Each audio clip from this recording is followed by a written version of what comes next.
Britain's universities, when safe spaces become unsafe.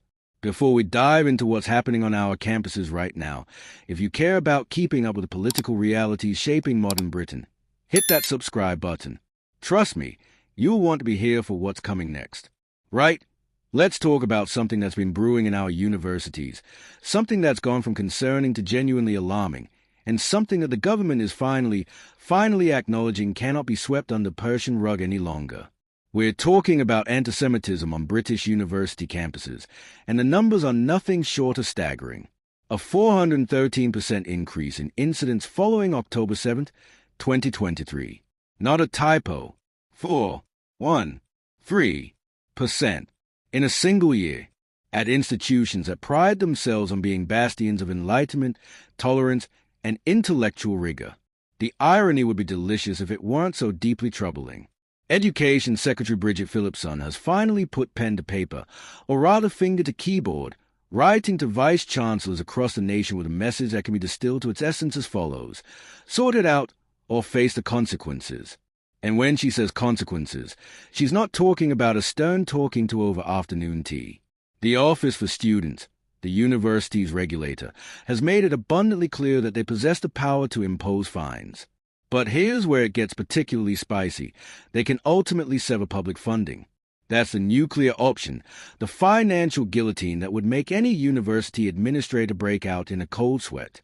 Because let's be brutally honest, without that public funding, many of these institutions would find themselves in rather dire straits rather quickly.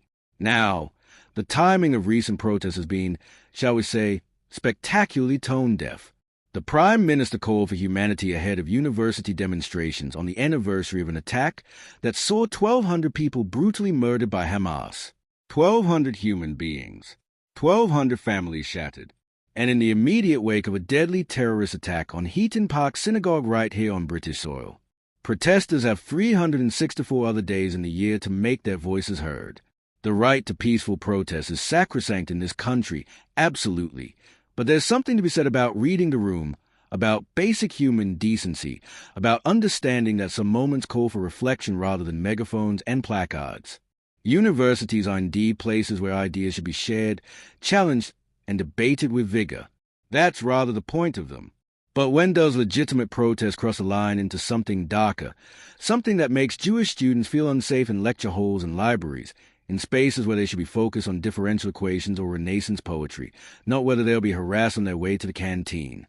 The government's position has crystallized into something remarkably unambiguous. Phillipson states the buck stops with universities when it comes to ridding their campuses of hate. Not partially, not somewhat, completely. One instance of antisemitism is one too many, she says, and institutions have a full backing to use their powers to keep students safe. This isn't the usual political waffle we become accustomed to, the carefully worded statements designed to offend absolutely no one while saying absolutely nothing. This is a government minister essentially saying, you have the tools, you have the authority, now bloody well use them. And if you don't, we'll make you wish you had. The Home Secretary has announced explicit powers for police to clamp down on repeated protests to protect communities from cumulative disruption. Because here's the thing about constant protest action. It's not just disruptive, it's designed to exhaust, to wear down, to make normal life impossible for those targeted. Death by 1,000 demonstrations, if you will. But Phillipson goes further, and this is where the analysis becomes rather interesting from a policy perspective. She identifies education as our strongest weapon against prejudice. Not legislation alone, not enforcement alone, but education. There's a common core to all forms of hatred, she argues, and it's a toxic cocktail of ignorance and misinformation. In an era where our children and young adults are marinating in online ecosystems that can radicalize faster than you can say algorithm, the government is investing in training staff from primary schools to universities to identify and tackle antisemitism specifically. They are teaching educators how to encourage tolerant debate outside the classroom, how to help students identify misinformation and disinformation around anti-Semitic views.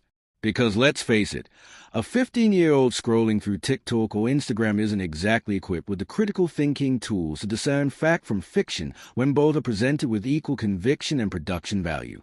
The approach is actually rather sophisticated when you examine it closely. By giving children the tools of knowledge, empathy, and critical thinking, the government aims to build resilience not just to antisemitism, but to every form of hate. It's the long game, the generational play. Because you can legislate behavior to some extent, you can punish transgressions, but you cannot legislate someone into not being a bigot. That requires something deeper, something that starts in childhood and continues through adolescence and into adulthood. It requires exposure to different perspectives, to history, to the consequences of hatred left unchecked. It requires understanding that the other isn't actually other at all, but simply another human being trying to navigate this impossibly complex existence we all share. Universities are being positioned as more than just educational institutions in this framework. They are anchors to the communities they serve. Philipson insists. That's a significant framing because it places responsibility not just within campus boundaries but extending outward into the surrounding area. Universities don't exist in hermetically sealed bubbles, though some might prefer it that way. They are economic engines, cultural centers, employers of thousands, educators of future leaders. When hatred festers on campus, it doesn't stay on campus. It seeps into the local community. It gets carried home during reading week. It spreads through social media networks that connect that campus to every other campus in the country. The interconnectedness of it all means that a problem at one university is, in some sense, a problem for all universities. What's particularly striking about this governmental approach is the emphasis on collective responsibility. Philipson is urgently convening university leaders, police, and faith community organizations to establish what more can be done together, not in isolation, not working at cross purposes, but together, because this isn't a problem that any single institution or agency can solve alone.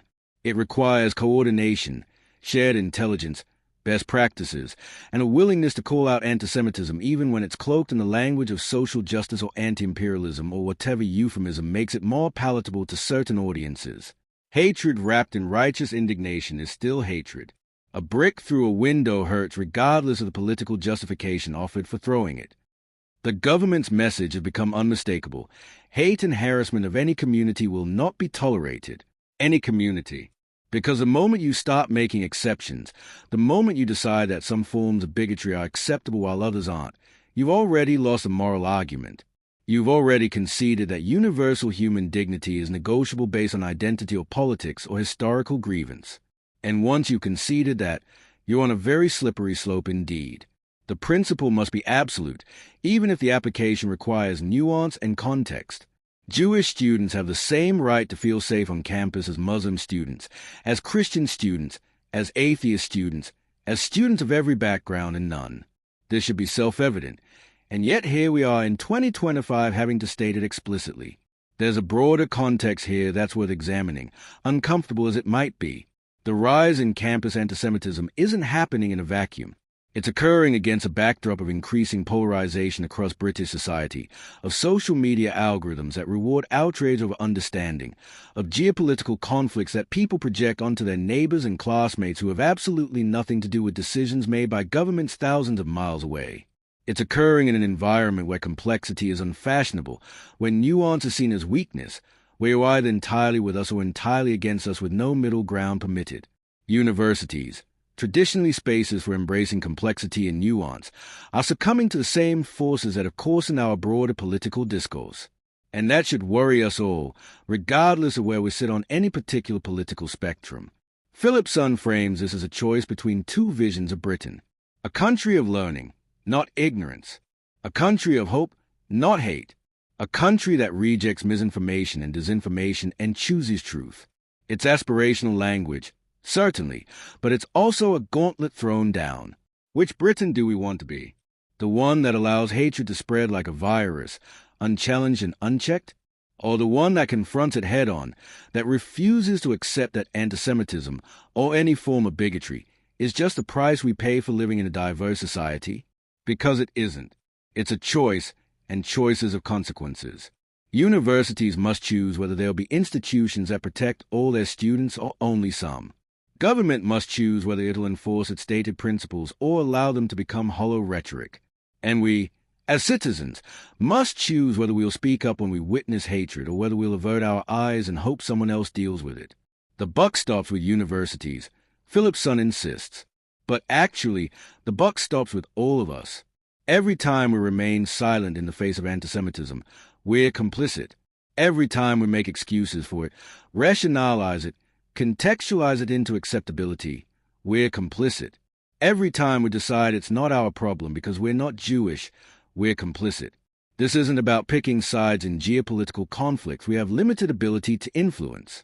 This is about ensuring that Jewish students in Manchester or Edinburgh or London can attend lectures without fear, can participate in campus life without harassment, can simply exist without having to justify their existence. That's not a high bar. That's the absolute minimum standard for a civilized society. And if our universities, our supposed centers of enlightenment, cannot meet that minimum standard, then we have a crisis that extends far beyond campus boundaries. We have a failure of institutional leadership, of moral courage, of basic human decency. And that's something that should concern every single person who cares about the future of this country. What happens next will tell us a great deal about modern Britain.